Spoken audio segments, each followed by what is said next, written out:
A short-lived but embarrassing disruption to the Olympic torch lighting ceremony.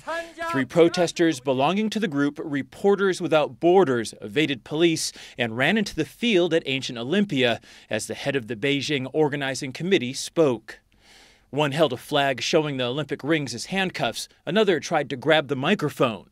All 3 were quickly detained.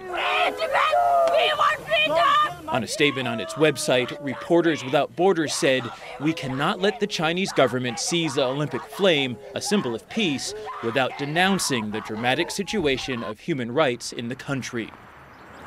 The ceremony continued, and the torch was lit by the rays of the evening sun at the beginning of its journey to Beijing. The president of the International Olympic Committee said the attempt to disrupt the event was sad and insisted he was discussing human rights with the Chinese. The IOC is engaged into what I call a silent diplomacy with Chinese authorities since day one. There were more protests to come. Soon after the ceremony, several exiled Tibetans covered themselves in red paint, a symbolic protest against China's crackdown on recent demonstrations in their homeland. Stop killing in Tibet! The deaths and detentions in Tibet are sparking protests from ancient Greece to London and other cities, as well as calls for a boycott of the Olympics. The IOC says such demands are not credible. I believe that the Games have advanced the agenda of the human rights.